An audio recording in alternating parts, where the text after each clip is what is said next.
allez bien? On se retrouve pour le jeu de la palle. Je ne l'ai pas fait le mois dernier, tout simplement parce que, en fait, le premier jeudi du mois, j'avais déjà sorti une vidéo, enfin j'avais déjà prévu de sortir une vidéo, et du coup, bah ça faisait le jeu de la palle au milieu du mois, j'étais en mode ça va être galère, j'aurai pas le temps de les lire, pas de panique, on va faire ça le mois prochain. Et nous voilà le mois prochain, bien évidemment, les 3 gages que j'avais eu du coup, il y a 2 mois, enfin 1 mois et demi, enfin bref, vous avez compris, au mois de avril, je les ai faits. Il y avait la suite de 6 couronnes écarlates, c'est lu, c'est moyennement kiffé, mais ça passe. Il y avait Force Wing que j'ai grave kiffé, même si c'était pas follement original. J'ai même fait un vlog lecture dessus. Et il y avait Hunger Games que vous m'aviez choisi en masse. D'ailleurs, ça m'a surprise. Enfin, je m'attendais à ce que il gagne, mais je pensais pas qu'il allait gagner aussi haut. Du coup, je l'ai lu et ça a été une excellente surprise. J'ai adoré le tome 1. Maintenant, j'ai envie de m'acheter la suite. On est donc parti pour le jeu de la palle du mois de juin. N'hésitez pas à jouer également les 3 cartes qui sortiront. Et ben, vous devrez choisir un livre en rapport dans votre pile à lire également. Si jamais ça vous titille, n'hésitez pas. Plus on est de fous, plus on rit. Quand tu veux tourner une vidéo et que Merlin veut pas. Pas grave, je vais quand même vous présenter ça, parce que j'ai reçu ça dans un petit courrier sur la boîte postale, et ça m'a beaucoup surpris. J'unbox, j'ouvre et je vous montre. Et regardez, hello, voici l'extension personnage du jeu de la pile à lire, on espère qu'elle te plaira. Hélène Illustration et A Book and a Cup. Elles m'ont envoyé la dernière extension qu'elles ont sortie de ce merveilleux jeu qu'elles ont créé. N'est-ce pas trop chouki? Je vous montre bien évidemment, hop, la carte de visite avec les réseaux derrière, je crois que c'est là. Voilà, voilà, le focus c'est fait, voilà. Et attends, je sais pas s'il y en a, voilà, vous avez le QR code. Et de toute façon, comme d'habitude, hein, je vous mettrai le lien du site dans la description. Comme ça, ce sera plus simple pour retrouver. Je vous montre donc cette nouvelle extension personnage. Nous avons solaire ou ténébreux. Ouh, team solaire ou team ténébreux? Je sais ce que vous allez dire. Nous avons personnage âgé. Méchant qu'on aime, oui bon ça, oui ça c'est un petit peu marre, voilà. On a crush fictif, malhonnête, leader, l'élu, anti-héros, un passé difficile, pas humain. Voilà. Donc tout ça, je vais les ajouter au jeu de cartes qu'on a déjà. Je vais juste retirer les cartes qu'on a déjà tirées ensemble. Donc c'est celles que j'avais mis, je les ai exprès mises sur le dessus, pour essayer de justement voir autre chose à chaque fois et pas ressortir les mêmes. On a quand même déjà tiré tout ça, hein. Et quand même, je vais donc ajouter à tout ça, mélanger, virer ce tapoilu et puis tirer les cartes du mois. Let's go! Ok, alors nous y voilà. Il y a donc tout ça. Les cartes de la nouvelle extension ont une couleur un peu différente. Donc écoutez, on va essayer d'en piocher une quand même, histoire de tester un petit peu ce que ça donne. Et on avisera. Alors déjà, hop, on va prendre celle-ci. Donc en ancienne, hein, enfin en habituelle. Celle-ci, écoutez, elle sort un petit peu. Hein. Et en troisième, là. Non, toi, je veux toi, je veux toi. Ok. S'il te plaît, Saint-Eustache. Quelque chose de simple que je puisse faire. Alors, nous avons réécriture. Ok, ça, normalement, j'ai ce qu'il faut. Purée, normalement, réécriture, j'ai ce qu'il faut. Je suis en train de réfléchir. En fait, à chaque fois, c'est un truc de fou, hein. À chaque fois que je tire une carte, je viens de lire des romans de ce genre. C'est fou. Donc, réécriture. En deuxième, nous avons malhonnête. Ah, ok. Ouais, mais ça, on le sait pas forcément. Bon, ok, très bien. Malhonnête. Et en troisième, romance queer.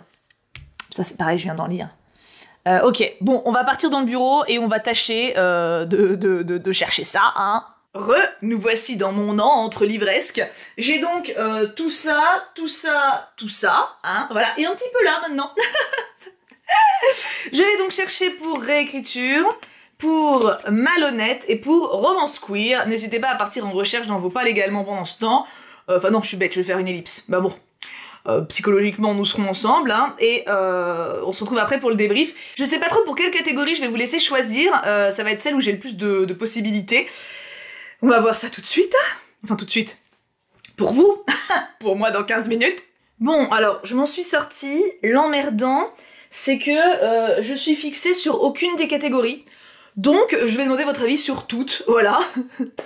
Exceptionnellement, je vais pas faire que sur une, je vais faire sur les 3 parce que j'arrive pas à trancher. Donc voilà, je prendrai dans les commentaires ce qui reviendra le plus. Donc tapez le nom exact quand vous voulez me donner vos favoris, comme ça me permettra de chercher. Alors, Pour la catégorie romance queer, à la limite, ça serait peut-être le plus simple, mais ça me fait hésiter quand même. J'ai Les 7 maris d'Evelyn Hugo. Celui-ci, vous êtes très nombreux à me le recommander depuis très longtemps, et c'est grâce à vous que je sais qu'il y a une romance queer, parce que sinon j'aurais pas deviné vu le titre. Apparemment il est très très bon, et vous l'aimez beaucoup, c'est pour ça que je l'ai sorti, puis il correspond. J'ai également mis Fire on Ice, alors en sachant que Les 7 maris d'Evelyn Hugo, ils me tentent pas, tu vois, genre c'est du truc contemporain, etc., c'est pas ma came de base, mais il y a de grandes chances que ce soit une très bonne surprise. Donc je l'ai quand même mis aussi pour me motiver, tu vois, à sortir de ma zone de confort. Fire on Ice que j'ai reçu il y a pas longtemps, qui est tout petit, il a cet avantage-là. Petite romance entre 2 ados autour du patin à glace. Et en dernier, j'ai mis Dans la vie des pantins. Alors, c'est pas précisé dans le synopsis que... Attends, il y a la lumière. C'est mieux? Ouais, ça éblouit peut-être un peu moins quand même. Donc oui, c'est pas précisé dans le synopsis qu'il y a une romance queer, mais c'est du Teji Clown. Il y en aura forcément une. Genre... Alors, il y a aussi celui-là. J'ai aussi le tome 2 des super-héros de Clown. Mais comme j'ai lu le 1 il y a pas très longtemps, je préfère varier avec celui-ci. Mon choix de confort, ça serait lui. Mais le choix de la facilité, ça serait lui. Et le choix de il faut le sortir de ma palle, ça serait quand même bien que je le lise, ça serait lui. Donc j'attends de voir quand même vos recos. Il y a de grandes chances que ce soit lui qui sorte du coup, histoire que ce soit fait, tu vois, et qu'on n'en parle plus. En plus, il y a des chances que je kiffe, hein. Vu ce que vous m'en avez dit, ça va me plaire, mais tu vois ce moment où t'es pas dedans, il faut y aller, bah voilà, je suis dedans. Enfin, t'as compris, je suis pas dedans, mais bref. Pour la carte réécriture, et bah il m'en reste plus de 36 000. En même temps, là, je m'en suis enchaîné quelques-unes en peu de temps. Et j'en ai sorti 2. Sur lesquels je traîne un peu aussi. Alors, il y a Désir immortel de Chloé Gong, pour laquelle il faudrait que je lise avant la pièce de théâtre Marc-Antoine et Cléopâtre, puisque, après elle est courte, hein, mais parce que c'est une réécriture de Marc-Antoine et Cléopâtre, donc je procrastine, voilà, j'avoue. Donc si vous la choisissez et que vous me la conseillez, bah, ça me fera lire la pièce de théâtre d'abord.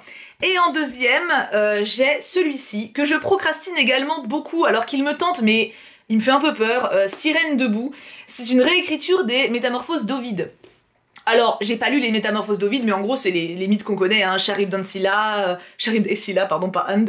Il y a Mira, il y a Echo, la nymphe, enfin voilà. Et en fait, en gros, c'est une donc réécriture de plein de mythes, et comme vous pouvez le voir, c'est très très dense, et parfois c'est assez perché. Là, vous voyez, c'est le même mot répété en boucle.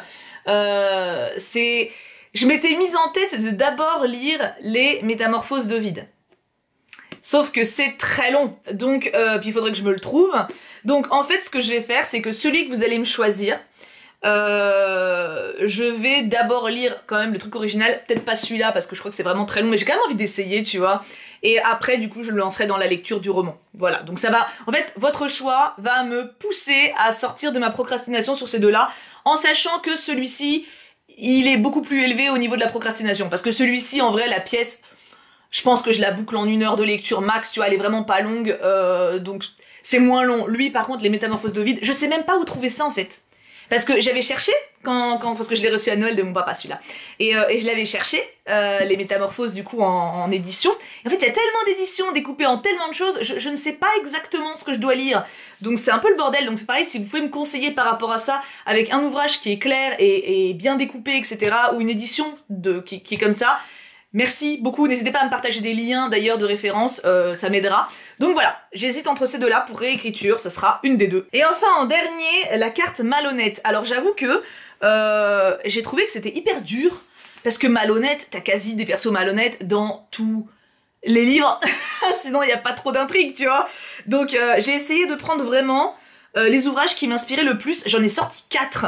Donc je vais demander votre avis, voilà. Le premier, c'est Naomi Elderman, c'est un ouvrage de science-fiction, ça s'appelle Le Futur, il est sorti il y a pas longtemps, et on est vraiment sur une dystopie récente avec, récente, qui se passe genre maintenant quoi, avec les grandes fortunes de notre monde qui se mettent à l'abri en cas de catastrophe mondiale, et le peuple y crève, voilà. Ce qui est, somme toute, je pense, relativement vraisemblable, hein. Et en gros, justement, il y a une femme qui arrive à choper les infos en mode hacker de ces mecs-là, et il va y avoir tout un enjeu par rapport à ça. Je trouve que Malhonnête colle bien par rapport justement à l'enjeu mondial. Maintenant, il va me faire sans doute bader, donc je sais pas si c'est vraiment le meilleur mood, mais j'ai quand même voulu le mettre, parce que déjà j'ai envie de le lire, et de deux, niveau thème, je trouve que c'est celui qui correspond le plus en termes de profondeur. Mais c'est pas en termes de personnage. Parce que techniquement, ça c'est la carte personnage Malhonnête. Donc, j'ai quand même voulu le mentionner, mais je pense que c'est peut-être pas forcément celui qui va le plus coller à la carte elle-même. Après, j'ai sélectionné Atlas Six, ça fait 2 fois que je le fais apparaître dans ces vidéos. Vous sentez qu'il faut que je le lise, que je sais qu'il faut que je le lise, mais que je le remets. Ah voilà, voilà. Tout simplement parce qu'il y a marqué... chacune des 6 nouvelles recrues a des motivations qui lui sont propres pour accepter l'invitation ambiguë de la société, même si cela les implique de se rapprocher de leur pire ennemi ou de trahir des alliés les plus fidèles. Et tous se battront sans relâche pour obtenir le droit de rejoindre les rangs des Alexandriens, quitte à prendre le risque de ne pas survivre. Il y a le fait de trahir, etc. Donc malhonnête. C'est un peu tiré par les cheveux, mais ça colle quand même, je pense. Parce qu'il y a forcément, c'est un peu le même côté que l'autre, il y a vraiment le côté enjeu politique, etc. Gouvernement malhonnête, justement, par rapport à la population, donc voilà. Et par contre, les 2 dernières sélections, on est sur des personnages malhonnêtes, donc tricheurs, etc. J'ai mis Kéléana, tome 3,5, parce que, bah, mine de rien, elle couille tout le monde, hein. Écoute, non mais, voilà. Et puis, il faut que je lise, il faut que j'avance Kéléana, parce que j'ai pas lu depuis perpète, donc il me reste le 3,5 et j'ai aussi le 4 et 4,5 à lire, enfin le 4 est divisé en 2 en fait, voilà, tu vois. Bam bam. Donc j'ai celui-ci et ces 2-là. Donc je me dis, il faut que je sorte, et là en fait c'est plusieurs petites nouvelles. Donc techniquement, voilà, on est sur une femme, Kéléana de toute façon c'est une femme, bah tricheuse, menteuse, voleuse, meurtrière, enfin tu vois, bon voilà, donc elle est pas honnête, techniquement, donc ça rentre. Et le dernier que j'ai mis, là je pense qu'en termes de personnage, c'est le plus proche que j'ai pu trouver, Les Salauds Gentilshommes tome 2. Alors c'est une relecture, parce que j'ai déjà lu la saga des Salauds Gentilshommes, j'avais relu le tome 1 il y a quelques mois maintenant, et le 2, je veux le lire. En plus, il se passe sur un bateau pirate en pleine mer, donc ça passe très très bien pour l'été, voilà. Et en termes de malhonnête, Locke Lamora, le personnage principal, on peut pas faire pire, je veux dire, c'est un voleur, voilà, c'est un voleur classe, mais un voleur, donc on peut pas être plus malhonnête que Locke, donc voilà, donc je sais pas. Je sais pas ce que vous en pensez, je trouve que la sélection est dure, hein. Franchement, c'était super compliqué, donc écoutez, je vous laisse me donner vos recommandations pour les 3 catégories. Exceptionnellement, hein, d'habitude je vous laisse choisir une avec les hashtags, là je vous demande les 3. Vous pouvez mettre du coup les titres, bah je sais pas, si vous tapez salaud gentilhomme par exemple, moi je ferai une recherche de salaud, je trouverai le nombre de fois où vous en parlez quoi. Donc je me baserai un petit peu sur vos recommandations, on va faire un petit peu différent pour ce mois-ci, parce que vraiment je sais pas trancher, voilà, je suis dans une phase instable avec moi-même, je ne sais pas. Et n'hésitez pas également à me dire en commentaire quel livre vous avez sorti de vos pales à vous pour le challenge, pour romance queer, réécriture et malhonnête, voilà. Je suis pas dans la mouise avec tout ça. D'ailleurs, le temps... Ah, mais oui, mais le temps que cette vidéo elle sorte... Je vais peut-être intervertir les vidéos en fait. Bref, je suis en train de parler avec moi-même, pardon. Du coup, je vous fais tout plein de bisous, je vous aime très très fort, et on se retrouve très vite, j'ai hâte d'en savoir plus. Et oui, j'étais en train de penser avec moi-même que je vais sortir cette vidéo en fait avant qu'on soit en juin. Comme ça vous laisse le temps de me conseiller en commentaire, voilà. Donc ne soyez pas surpris si vous avez cette vidéo alors qu'on n'est pas en juin. Mais ne soyez pas surpris non plus d'ailleurs si vous l'avez alors qu'on est en juin. Bref, on s'en fiche. Je pensais à voix haute, je vous aime très fort, j'ai hâte d'avoir vos avis, vos commentaires, etc. Je suis toute hypée, et bah bonne lecture à tous, et bon courage pour vos choix respectifs. Mouah, bisous tout plat.